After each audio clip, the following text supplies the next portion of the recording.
9 August हा भारतासाठी क्रांती दिन आहे, पण याचबरोबर देशाचे मूळ निवासी म्हणजेच आदिवासी यांचाही जागतिक आदिवासी दिन या दिवशी मोठ्या उत्साहात शहरामध्ये दरवर्षीप्रमाणे साजरा केला जाणार आहे।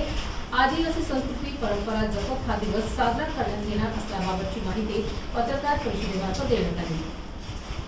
9 ऑगस्ट रोजी आपला जागतिक आदिवासी दिन आहे, त्याबाबत आज आपण पत्रकार परिषदेचे आयोजन केलं होतं। काय या वर्षीचे नियोजन?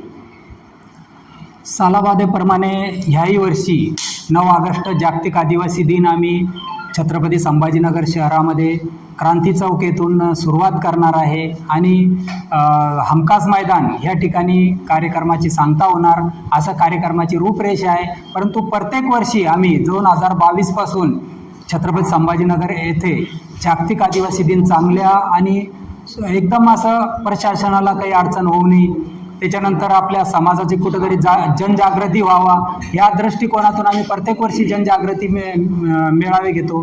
जनजागृतीसाठी तिथं क्रांती चौकाला आमच्या आदिवासी समाजाचं त्या ठिकाणी पूजन केलं जातं। जसं आदिवासी समाज हा निसर्गाला मानणारा समाज आहे, तर आम्ही निसर्गाची पूजा करतो, झाडांची पूजा करतो त्या ठिकाणी, आणि तिथून आम्ही सुरुवात आमच्या वेशभूषामध्ये सांस्कृतिक कार्यक्रमामध्ये आम्ही त्या ठिकाणून निघतो। तर ह्याही वर्षी आमचा 9 ऑगस्ट जागतिक आदिवासी दिन मोठ्या उत्साहात साजरा होणार आहे आणि त्यानिमित्ताने ह्या ठिकाणी आम्ही मीटिंग आज बोलवलेली आहे आणि ह्या मीटिंगाच्या माध्यमातून सर्व आमचे आदिवासी बांधव प्रतिनिधी या ठिकाणी जमलेले आहे, सर्व संघटनाचे प्रतिनिधी या ठिकाणी जमलेले आहे आणि आम्ही संघटनेचं विषय न करता एक सकल आदिवासी समाज म्हणून जागतिक आदिवासी दिन साजरा करणार आहे आणि एक मोठ्या लोकसंख्येमध्ये शहरामध्ये आपल्या आदिवासी बांधव येणार आहे आणि आम्ही समाज बांधव सहभागी होण्याची शक्यता जवळपास या ठिकाणी मागच्या वर्षी सुद्धा 2 ते 3 हजार लोकसंख्येमध्ये या ठिकाणी आदिवासी बांधव आला होता।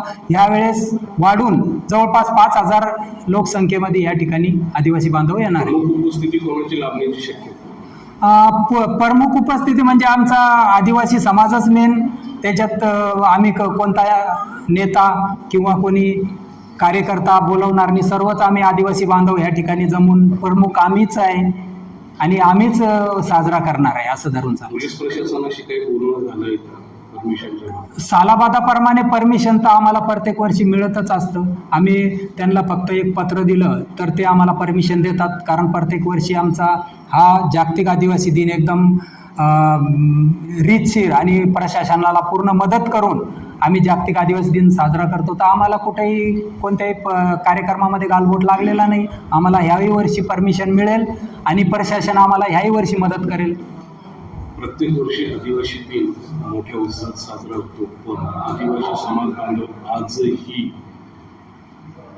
कोसो दूर आहे, योजनेपासून त्यांचा दूरचाही संबंध नाही। कसं बघायचं?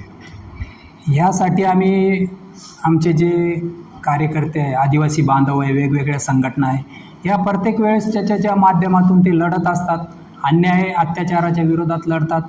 गावागावामध्ये घरकुल असेल किंवा अनेक आदिवासी विभागाच्या योजना आहेत त्या तिथपर्यंत नेण्याचा प्रयत्न करतो। परंतु आजही आम्ही पाहतोय का प्रत्येक डिपार्टमेंटमध्ये त्या ठिकाणी दलालांची भरती जास्त झालेली आहे।